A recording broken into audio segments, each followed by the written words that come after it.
احسان تو نے اور کر دیا ہے، تو نے اوے ابو بکر جس نے پیغمبر کریم کے ذات اقدس پہ اپنی جوان سالہ بیٹی وار دی تھی، اپنی جوان سالہ بیٹی وار دی تھی، اپنی جوان سالہ بیٹی وار دی تھی، حق مہر بھی اپنی جیب سے دیا، حق مہر بھی اپنی جیب سے دیا، حق مہر بھی اپنی جیب سے دیا تھا۔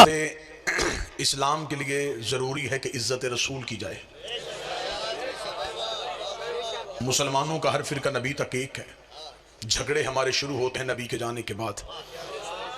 کوئی صحابہ کو مانتا ہے، کوئی اہل بیت کو مانتا ہے۔ فرق صرف اتنا ہے، جو نبی سے پیار کرتے ہیں انہیں صحابی کہتے ہیں، جن سے نبی پیار کرتا ہے انہیں اہل بیت کہتے ہیں۔ جو بول سکے وہ زحمت فرما سکے۔ جو رسول کو اٹھاتے رہے انہیں صحابی کہتے ہیں، اور جنہیں خود پیغمبر اٹھاتے رہے انہیں اہل بیت کہتے ہیں۔ جھگڑے ہیں نبی کے بعد، نبی تک ہم سارے ایک ہیں، اور مذہب اسلام کی عزت پوشیدہ ہے رسول کی عزت میں۔ جس بڑے کو گھر کی چار دیواری میں عزت نہ دی جائے اس کی بازار میں عزت کوئی نہیں کرتا۔ مسلمانوں کو چاہیے کہ پہلے نبی کی عزت اپنے گھر میں اتنی بڑھائیں کہ غیر مسلم بھی نبی کی عزت کو سمجھیں۔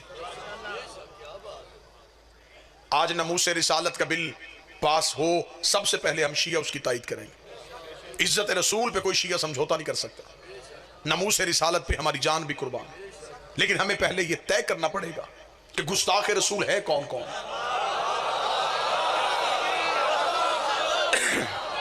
آپ کے پاس گستاخ رسول کا معیار کیا ہے؟ شیعہ مذہب سے پوچھو تو میں منبر سے پڑھتا ہوں، جو نبی کو 40 سال کے بعد نبی سمجھے وہ بھی نبی کی توہین کرتا ہے۔ جو رسول کو دائی کا دودھ پلائے وہ بھی رسول کی توہین کرتا ہے۔ جو نبی کو جبریل کا شاگرد سمجھے وہ بھی نبی کی توہین کرتا ہے۔ ہر گستاخ رسول کو سزا ہونی چاہیے، چاہے وہ گھر کا ہو چاہے وہ باہر کا ہو۔ عزت رسالت پہ کوئی سمجھوتا نہیں۔ ہمارے عقیدے کے مطابق نبی پہلے دن سے نبی تھے، 40 سال تک چپ رہے۔ اگر کہتے میں نبی ہوں تو نبوت کا گواہ لاتے کہاں سے؟ جو قریب بیٹھو یہ زحمت فرما۔ اگر کہتے میں رسول ہوں تو رسالت کا گواہ کہاں سے لاتے؟ کیونکہ رسول نے آ کے یہ نہیں کہا کہ میں مکے میں آ کے نبی بنا ہوں۔ رسول کا اعلان ہے کنت نبیا آدم بین الماء والطین، میں اس وقت بھی نبی تھا جب آدم مٹی اور پانی کے درمیان تھا۔ گواہ وہ چاہیے تو جو سامنے کھڑا ہو کے کہے کنت ولیا آدم بین الماء والطین، میں اس وقت بھی ولی تھا جب تو نبی تھا۔ 40 سال تک چپ رہے صرف گواہی کی وجہ سے کہ علی آئے اور میری رسالت کی گواہی دے۔ جس کی گواہی دینے سے رسالت مکمل ہوتی ہے اس کی گواہی چھوڑنے سے تیری نماز کیسے مکمل ہو سکتی؟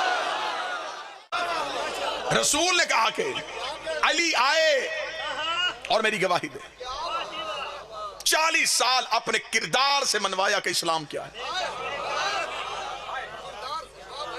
چلے جو اس موسم میں زبان ہلائے وہ مجھ پہ احسان کرے گا، میں جملہ بدلتا ہوں۔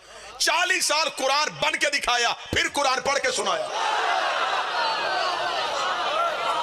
40 سال تک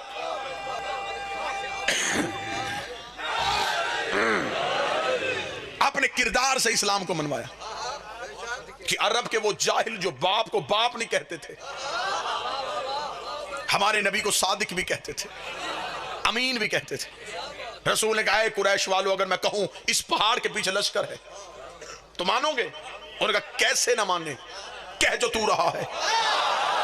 رسول نے کہا اگر جاؤ تو لشکر نہ ملے پھر تمہارا عقیدہ میرے بارے میں کیا ہے؟ انہوں نے کہا عبداللہ کا بیٹا ہم تیرا کلمہ نہیں پڑھتے، لیکن اگر پہاڑ کے پیچھے لشکر نہ ہوا تو ہمارا عقیدہ یہ ہوگا ہماری آنکھیں اندھی ہو گئی، تو سچا ہے۔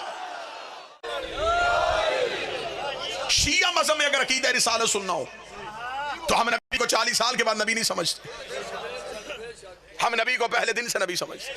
یہ کوئی احترام رسالت نہیں ہے۔ نبی 40 سال کے بعد نبی بنے، بکریاں چرایا کرتے تھے، دائی دودھ پلا کے چلی گئی تھی۔ دائی نے دودھ کیوں پلایا؟ وہ کہتے اس لیے کہ امیروں کے بچے امیروں کی دائیاں لے گئی تھی۔ درود سارے حضرات مل کے بلند آواز سے پڑھیے گا۔ بسم اللہ۔